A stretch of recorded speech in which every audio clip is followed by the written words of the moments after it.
ছেলের 5 বছরের জন্মদিনটা কিভাবে সেলিব্রেট করলাম আর আমি ওর পছন্দের কী রান্নাবান্না করলাম সবটাই শেয়ার করবো তোমাদের সাথে বন্ধুরা। Welcome back to my channel guys. দেখতেই পাচ্ছ সকালবেলা আমি স্নানটার করে একেবারে রেডি হয়ে গেছি, কেননা আমাকে তো রান্না করতে হবে, ছেলের জন্মদিন বলে কথা। তাই এখানে সকাল সকাল স্নান টান করে দেখলাম বর বাজার নিয়ে চলে এসছে। এখানে বেগুন, কাঁচকলা, পটল, কী বলে করলা সব কিছু নিয়ে চলে এসেছিলো। আর একটা মিসিং ছিল যেটা হচ্ছে ভেন্ডি, তো ভেন্ডিটা এখন নিয়ে আসেনি, তারপর নিয়ে এলে রান্না করবো। আর নিয়ে চলে এসেছিলাম মাটন, যেহেতু মাছ এখানে পাওয়া যাচ্ছিলো না তাই বরকে বলেছিলাম মাটন নিয়ে চলে এসো। তো ছেলে তো মাটন খেতে খুব পছন্দ করে, তাই বললাম মাটনে আজকে ওর পছন্দেই রান্না করবো। তো এখানে বর মাটন নিয়ে চলে এসেছিলো। এবার বর 2 প্যাকেট দুধ নিয়ে চলে এসেছিলো, দুধকে আমাকে পায়েস বানাতে হবে। তাই প্রথমে কী করবো, দুধের প্যাকেটটা কেটে পায়েসটা বসিয়ে দেবো। আর এদিকে আমি পোলাও করার জন্য চাল অলরেডি ভিজিয়ে দেওয়া হয়ে গেছে আগে থেকেই।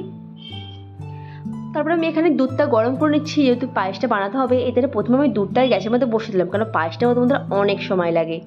এইটারে প্রথমে কী করলাম, 2 প্যাকেট দুধকে একবারে গ্যাসের মধ্যে বসিয়ে দিলাম, তাতে একটু সুবিধাও হবে, তাড়াতাড়ি হয়ে যাবে। ওদিকে আমার কাজ করতে করতে এদিকে আমার পায়েসটা অলমোস্ট হয়েই যাবে। তো গ্যাসটা অন করে দিলাম, দেখতেই পাচ্ছ দুধটা গ্যাসে বসিয়ে দিয়েছি পায়েস করবার তারে। এবার আমি মটনটাকে ভালো করে ধুয়ে নিয়েছিল বর, ধুয়ে আমি পেশে করে লবণ আর একটা পেঁয়াজ কুচিতে পেশে করে সেদ্ধ করে নেবো। আজকে মটনটা আমি অন্য রকমেরই করবো। এখানে পটল, আলু, বেগুন, কাঁচকলা সব কিছু কেটে নিয়েছি 5 রকম ভাজাভুজি করার তারে। এখানে গ্যাসটা অন করে তেলটা গরম হয়ে গেলে প্রথমে আমি আলুগুলোকে ফ্রাই করে নেবো। কেন বেগুন প্রথমে দিলে বা কালো হয়ে যায় তেলটা, বা পটল দিলেও কালো হয়ে যাবে, তাই আমি প্রথমে আলুগুলোকে ফ্রাই করার পর তারপর আমি এক এক করে সব সবজিগুলোকে ফ্রাই করে নেবো। তো দেখতেই পাচ্ছ আলুগুলো আমি গোল গোল করে কেটেছি। আর এখানে আমি পায়েসের চালে একটুখানি ঘি মাখিয়ে নিয়েছিলাম। এবার ঘি মাখানো চালটা আমি এই দুধের মধ্যে আমি অ্যাড করে দিলাম, দেখতেই পাচ্ছ। এবার পায়েসটা দিকে হতে থাকুক আর ওদিকে আমি রান্না করতে থাকি। আর আজকে ছেলের জন্মদিন বলে কথা, একটুখানি ছোট্ট করে সেলিব্রেট করবো, বেশি বড় করে করতে পারবো না, যেহেতু ছেলের 5 বছরের জন্মদিনটা হচ্ছে। তো দেখতেই পাচ্ছ এখানে আমি আলুগুলো ভালো করে লাল লাল করে ফ্রাই করে নিচ্ছি। আর এদিকে পায়েসটা আমার ফুটে গেছে আর কতটা দুধ গ্যাসে পড়ে গেছে, এদিকে মনমনস্ক হয়ে গেছিলাম ওই তারে। তো এখানে আলুগুলো ভাজা হয়ে যাওয়ার পর আমি এখানে কাঁচকলাগুলো একই তেলের মধ্যে দিয়ে দিচ্ছি, দিয়ে আমি হালকা করে ফ্রাই করে নেবো। এক এক করে আমি সব রকম সবজিগুলোকে ফ্রাই করে নেবো। তাতে কী হয়, বেশি করে তেল দিলে কাদের করে ফ্রাইগুলো করা হয়ে যায়। আমি এটারে একবারে তেল দিয়ে দিয়েছিলাম সবগুলো ফ্রাই করাতে। এবার আমি পটলগুলোকে ফ্রাই করে নেবো। বন্ধুরা তোমরা কে পটল ভাজা খেতে পছন্দ করো? আমার তো বেশ ভালোই লাগে পটল ভাজা খেতে। আগে কিন্তু পটল ভাজা একদম খেতাম না, এখন ইদানিং কিন্তু পটল ভাজা আমার খুব একটা ফেভারিট হয়ে গেছে। তো দেখতে পাচ্ছি পটলগুলো ফ্রাই করে নিচ্ছি, এখানে মাটনটা সেদ্ধ হয়ে গেছে। এবার মাটনটা রান্না করাতে কড়া বসিয়ে কড়া তেল দিয়ে দিয়েছি। এবার জিরে দিয়ে দিলাম, জিরে তেজপাতা দিয়ে দিলাম, ফোড়ন দিয়ে এবার আমি পেঁয়াজ কুচিগুলোকে দিয়ে দেবো।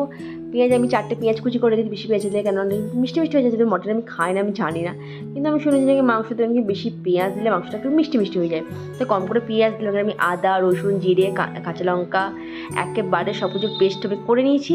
এবার হচ্ছে মশলা আমার কষানো হয়ে গেছে, আমি লবণ, হলুদ, লঙ্কা সব কিছু দিয়ে আবার মশলা কষে নিচ্ছি। আমার মাটনটাকে দিয়ে দেবো আমি, যেহেতু মাটনটাকে সেদ্ধ করে নিয়েছি ছোটো সেটি দিন, যে মাটনটা বেশি হতে বেশি করে লাগবে না। আজকে আলু ছাড়া কষা কষা মাটনের রেসিপি হবে, তো বড় বড় আলু দিতে হবে না। তাই যে আলু না দিয়ে কিন্তু কষা কষা লাল লাল মাটনের ঝোল আমি করে নিচ্ছি, বেশ কষা কষা ঝোল, রসা রসা জাস্ট এরকমই করেছি মাটনটা আজকে আমি। বেশ দেখতেই পাচ্ছ মাটনের পিসগুলো, বড় বড় মাটনের পিস। আর তোমরা বন্ধুরা কে কে মাটন খেতে পছন্দ করো অবশ্যই কিন্তু কমেন্ট করে জানাবে। আর এখানে ধরো কী কী রান্না হয়েছে দেখা, এখানে কাঁচকলা ভাজা, আলু, বেগুন, পটল এবং ভিন্ডি ভাজা হয়ে গেছে। এদিকে তো পায়েস, সেটা না করলে একদমই হবে না জন্মদিন, এটা হচ্ছে একটা মাস্ট, এটা তো করতে হবেই। আর এদিকে একটু করে নিয়েছিলাম পোলাওটা বেশি কিছু তো করিনি, তেজপাতা, কাজু, কিশমিশ জাস্ট একটা হালকা পোলাও করেছি ঘি দিয়ে। তো সাদা পোলাও করেছি, অন্য মানে কোনো কালার অ্যাড করিনি আমি, দেখতেই পাচ্ছ। এদিকে পোলাওটা হয়ে গেছে, এদিকে কষা কষা মাটন। আর তোমরা বন্ধুরা কে কে মাটন খাও অবশ্যই নেবে। তো মাটন দিয়ে পোলাওটা কম্বিনেশনটা কিন্তু দারুণ যায়, তাই না? তারপর এখানে ছেলের খাবার অলমোস্ট আমি গুছিয়ে নিয়েছি, সব কিছু সুন্দর করে আমি যা যা রান্না করেছিলাম ছেলের তারে সব দিয়ে দিয়েছি। এদিকে একটুখানি চকলেট, কুরকুরে সব কিছু সাজিয়ে দিয়েছি, কেন বাচ্চারা তো এগুলো খেতে অনেক পছন্দ করে। তাই সুন্দর করে যতটা পেরেছি ততটা করার চেষ্টা করেছি বন্ধুরা। আর দেখতেই পাচ্ছ অন্য এখন ফোন দেখছি, নতুন একটা জামা পরেছে, আমার পাপা দিয়েছে ওকে। আর বন্ধুরা অন্যকে কীরকম লাগছে অবশ্যই জানাবে। আর নেক্সট ভিডিওতে আসতে রাত্রিরে কী সেলিব্রেশন করবো নেক্সট ভিডিওতে আসছে, অবশ্যই ভিডিওটা দেখতে মিস করবেন না। আর ভিডিওটা ভালো লাগলে লাইক, কমেন্ট, শেয়ার করে দেবে।